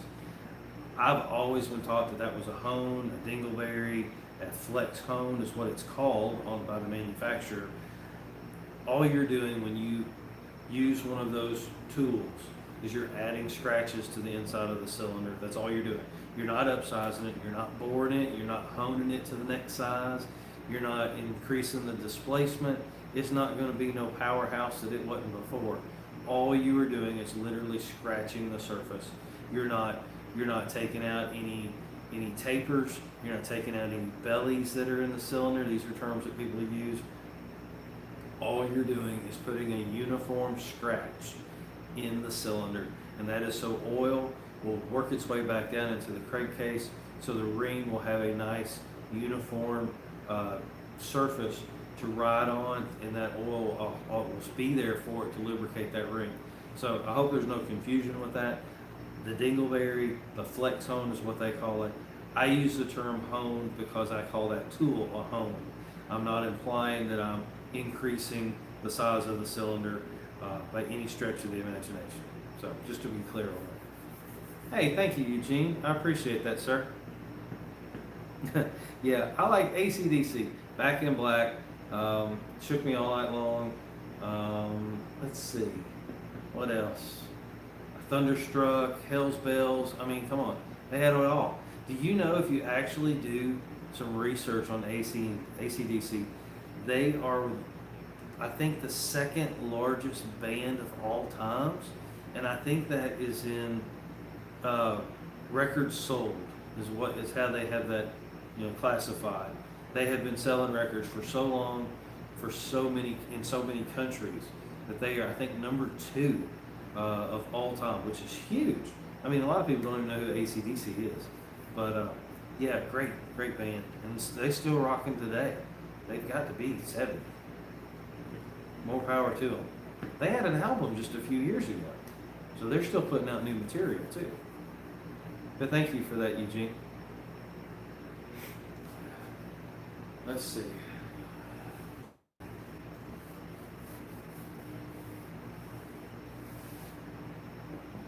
You showed me a picture. Norman Ayers sent me a picture of a lift kit for a 85-ish 250 ES.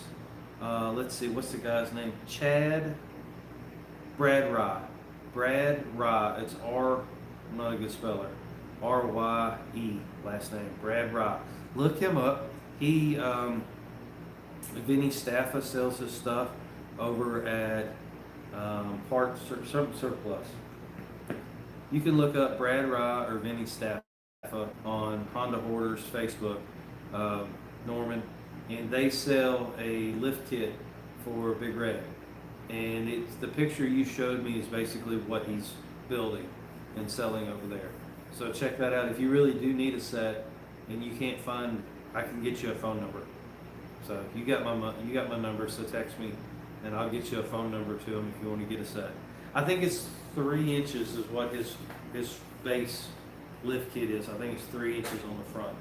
And then they make a couple of different variations on the rear, depending on if you do an extended swing arm or not. But that's a bolt-on front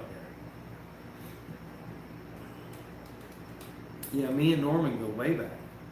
We go back like 3 years ago when I started, and actually, it's his fault.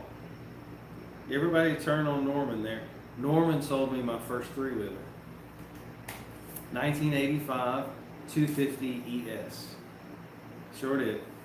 I drove almost 3 hours to pick up that machine. I still have it. I'm not getting rid of it. That's my first 3-wheeler, and I'm going to keep it. But yeah, it's all Norman's fault. That's funny you popped up here.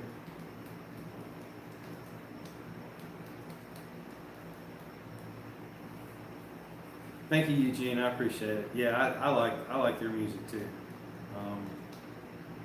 I like the Black album was my favorite, but there's a lot of other singles that I like off of the other albums. All right, text me later, buddy. But yeah, it's all his fault. I bought my first 3-wheeler from Norman. I guess that was about 3 years ago. Clifton says, thanks, Norman. Yeah, so y'all think I know all this stuff. I don't. I've only been dealing with 3-wheelers for like 3 years. But it's basic mechanics for the most part. It's not that different than anything else. Yeah, there's a few little things here and there, but man, righty-tighty, it gets you a long way in life. You just got to be willing to try. You got to be willing to take it apart, scratch your head, study the manual, ask some questions, join a forum, figure it out. It's like a puzzle, and if you do it right, you can ride it around the yard, and that'll put the biggest smile on your face you'll ever have.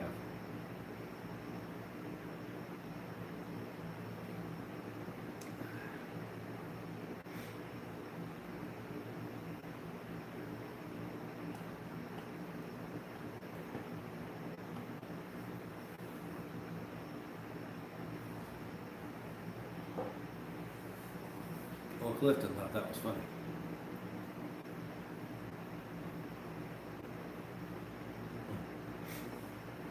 All right. Ooh, I've been yapping here for an hour and a half. Y'all believe that? It still is. I haven't had to put a wrench on it, Norman. I still have it. It's in the shop. I don't ride it like I should, but it was my first one, and like I said, I've never had to put a wrench on it. It's been a great machine, and it'll probably be one of the last ones I ever get rid of. I mean, I just don't see any point in it. But I like the SX. I learned a lot off of that one. I think it should have had a 200X front end or a 250R front end from the factory. I'm not changing it, but I think the skinny wheel with the disc brake would have made that machine really the better all-around machine. How many bikes do I, let's see, how many have I gotten from you? The last load I got 7 from you, and so 8 total then. First time I met you, I bought the SX, and then I went back, and I think that was 7 that last trip.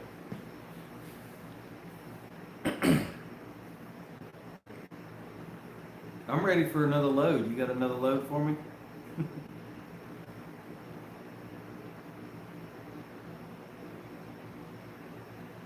Thanks, Clifton.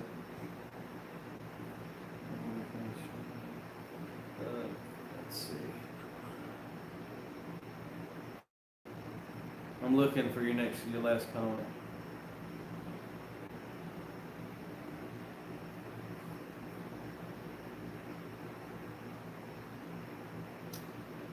The Odyssey was asking me. Let's see. Yeah, I'm just trying to make sure I didn't miss something here. You were talking about Adobe Cloud Suite, and that's a lease where it's $65 a month. Let's see if there's another comment. Yeah, they started doing software like that. I don't know, 5 or 10 years ago. You're like McAfee and those kinds of programs. You had to pay monthly to use them, and that never has set well with me personally. I think if you buy something, it's yours, and I think if you could pay for it, and maybe they don't update it anymore, and that's it. I don't have a problem with that. I mean, as long as it still works. I have a problem with when they change things and they don't work anymore, and then that forces you to upgrade. So QuickBooks, I don't know if any of y'all are in business, but QuickBooks is like that.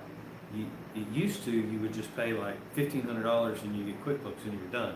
But now it's they change the program and you have to basically rebuy it every quarter. Otherwise, your program that you've had and owned for all these years doesn't work anymore. And so I kind of think that's like ransom, but I don't think that's right. Yeah, two-strokes are kind of new for me, Norman, working on them. I had a KX 250, which was a dirt bike, and I was 20. That thing was a rocket. It was just so fast. Never really had to work on that machine. I had it a couple of years, so it was really fun bike. That was my first real experience with two-strokes, and then finding this 250R. You kind of hit the ground running and just learn, as you go. But it's been fun. I learned a lot off of that one too. The Odyssey's two-stroke, of course.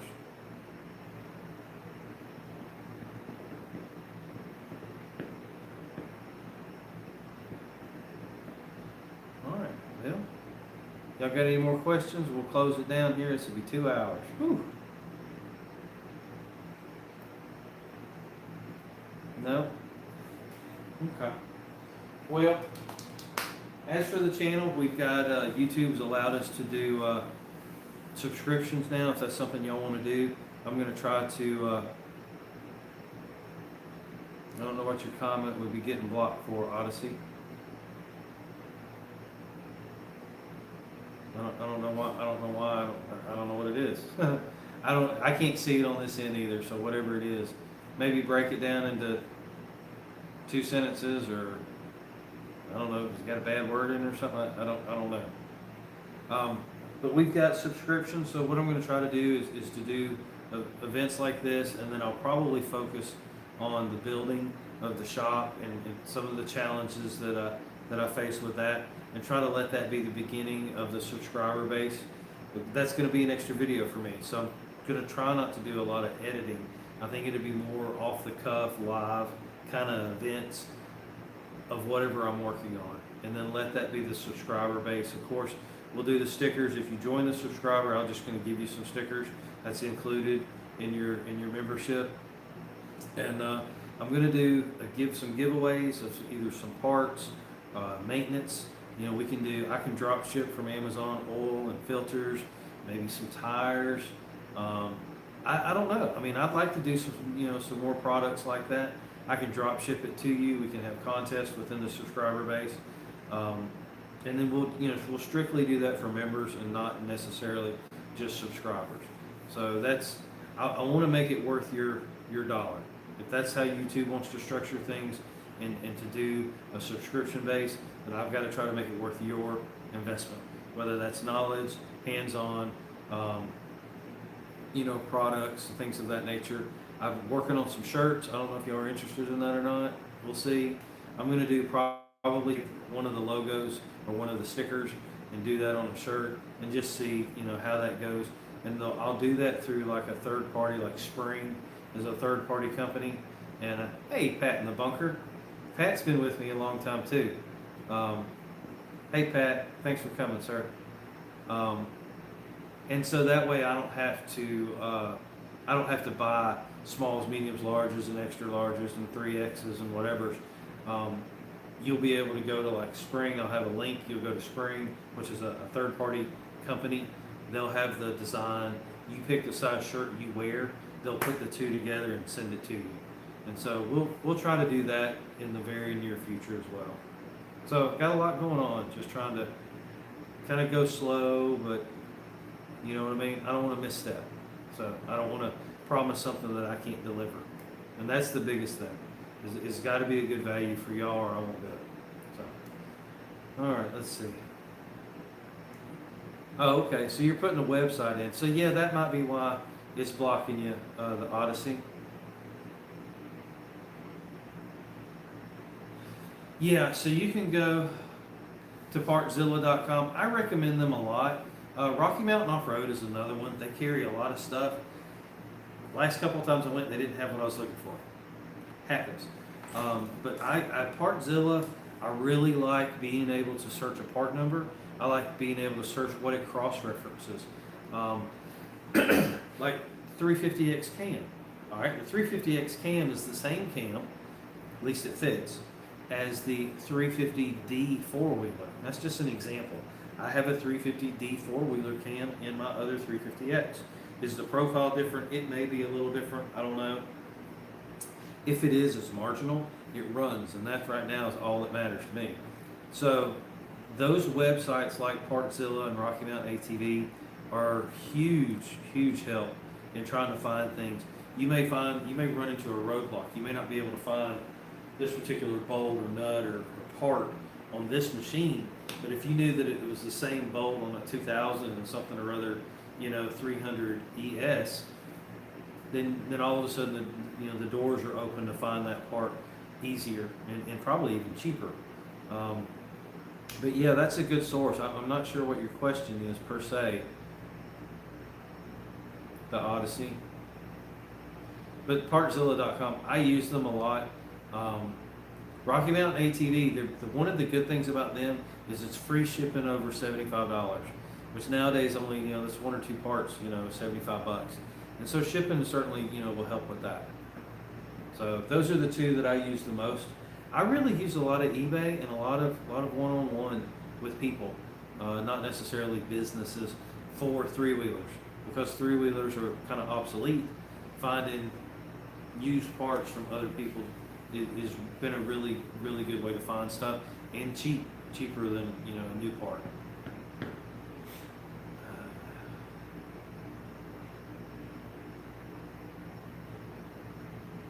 Okay, so Mike's hobby and random stuff.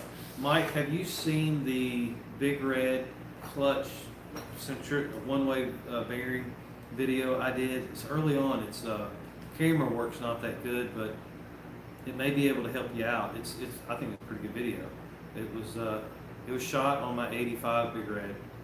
It goes into detail about the one-way bearing, and be on the lookout. I'll tell y'all, I got a Shindy, which is a great company, one-way bearing for my big red, and it was actually incorrectly marked. It said inside. I put it on, and it went the wrong way.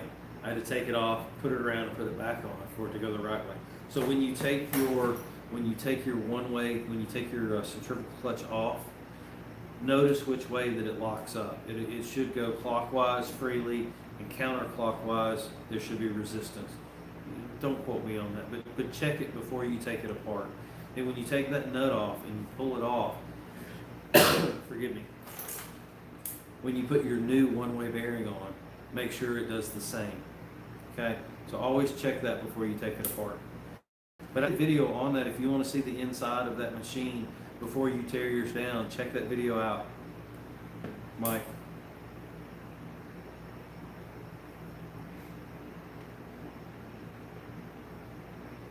That's it. Okay, so Pat wants to know what I'm working on. Well, yeah, I covered it a little bit. Right now, this morning I took back the 250R, the first gen. I took that. Okay, I'm here. I don't know what's going on. I'm not moving. So Pat, you were asking me what I'm working on. This morning I took the first gen R back to its rightful owner.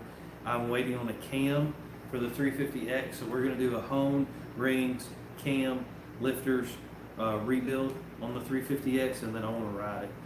Probably going to break I've got a clutch for it already. I'm going to separate that video probably and try to make a smaller video from a larger video. We'll see how that works. I get a lot of clutch questions, so I figured that would be a good opportunity. I want to put a new timing chain in it. Anytime I do a top end, anytime, I go ahead and put a chain in. Now on that machine it's $75. On a 185 200X machine, it's a $30 job. You know, that's what the chain costs.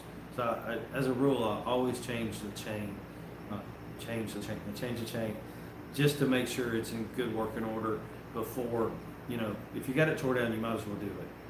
So I've got a timing chain for this one, $75 eBay. D.I.D is the company. I always try to tell you what I use, just transparency. You know, I'm going to recommend what I use and vice versa.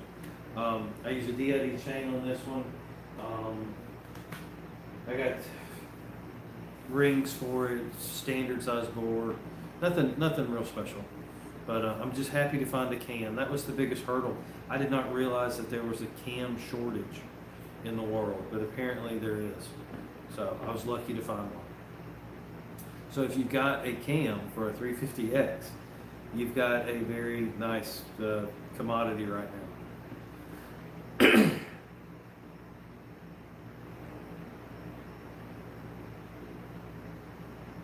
I'm not frozen, I'm reading.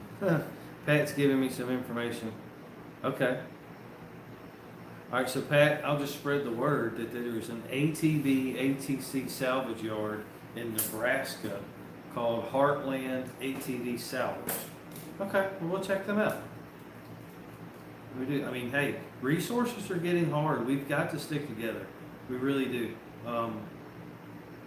I didn't know if I was going to be able to find a cam. There was 4 cams listed on eBay, and every one of them had a hot spot on it, meaning that they had been starved for oil. I already had one of those. I needed a good cam. So, yeah, as parts like cams and things like that, we can't run without them. I mean, here we've got a really great machine back here, but with no cam, it's a paperweight. And I hate to do a motor swap. I know there are guys out there that are doing a 400EX, but they got an oil cooler problem, as in where to put it. And so I don't want to go down that road. It's fast enough like it is. I just want it back like it's supposed to be.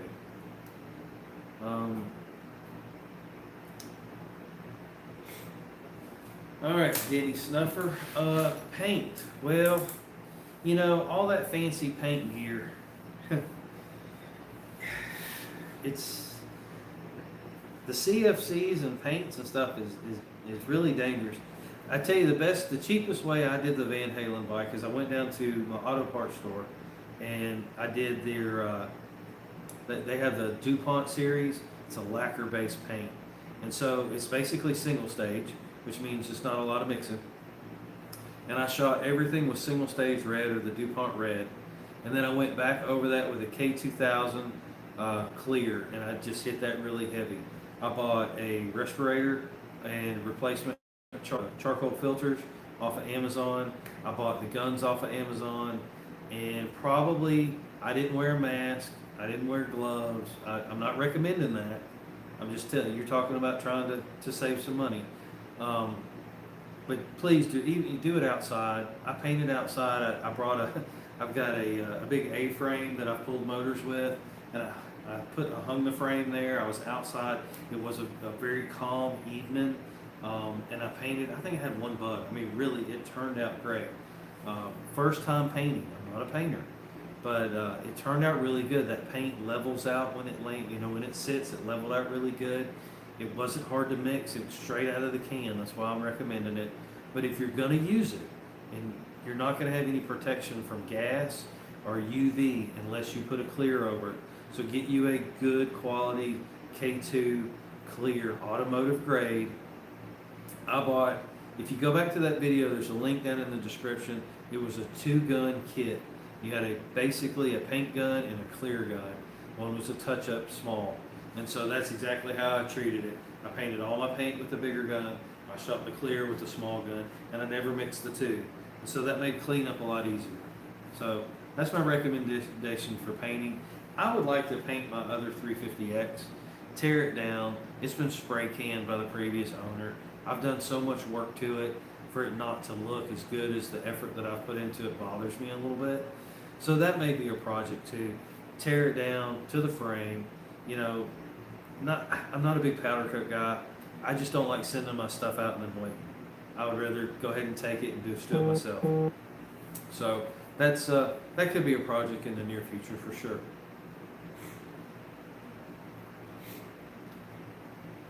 But that goes for frames and tanks, Denny.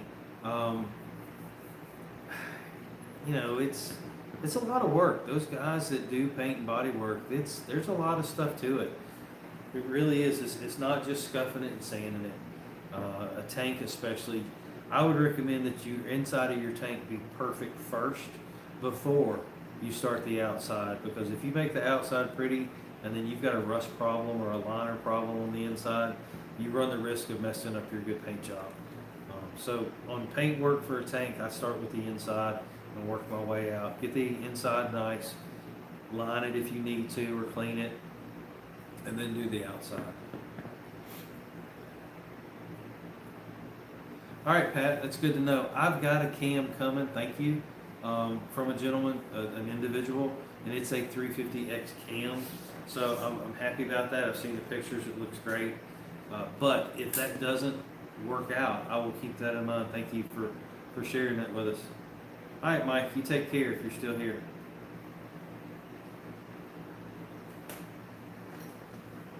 Three-wheel squad. Hello, Tucker.